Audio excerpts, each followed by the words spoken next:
The Enlisted Performance Report, or EPR system, is something that each enlisted member is going to deal with at least once in their career. With it being so important, it's key to understand exactly what the EPR is and where it came from. Hi, I'm James Wolnick, and that's what we're here to talk about today, is the EPR system. What we're going to do is we're going to cover three main topics, the first of which is going to be the history of the EPR. Secondly, we're going to cover what the EPR system means to the enlisted airmen. Thirdly, and finally, what we're going to talk about is what might get an airman a higher score as opposed to a lower score.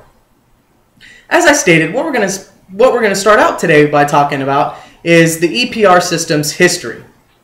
The EPR replaced the APR in 1990. Since then, there's been a few changes to the appearance and exactly what's in the EPR, so the product you see today came about in July 2007. What the EPR is a performance report or a report card for what the individual's done throughout a reporting period, generally annually, a year. So with that, it's broken down into 7 main categories. And those categories range anywhere from dress and appearance to physical fitness to conduct on and off duty.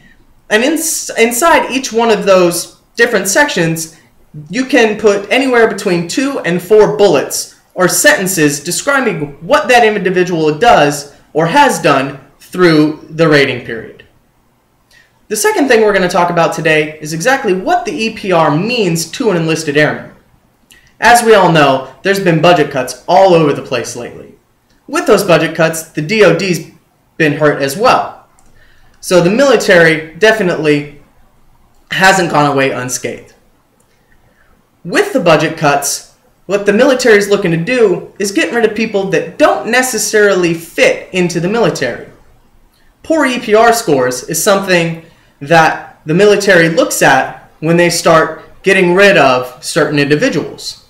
So it's key to understand how it's so important because of budget cuts, and getting a good score could help keep you inside the military.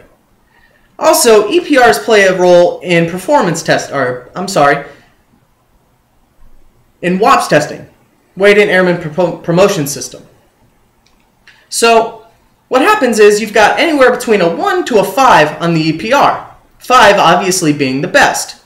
Now when you go for performance testing, what happens is they add up the score of your EPRs. So if you get firewall or if you get 5s across the board for the last 5 EPRs, you're going to get 135 points. Now if you get a 4 or a 3 or lower scores in there, obviously it brings your score down. However, having good scores on top of that stack definitely helps you out. So if you have something, maybe a 3 or a 4 at the bottom of the stack, you'll lose less points as opposed to having at the top of the stack.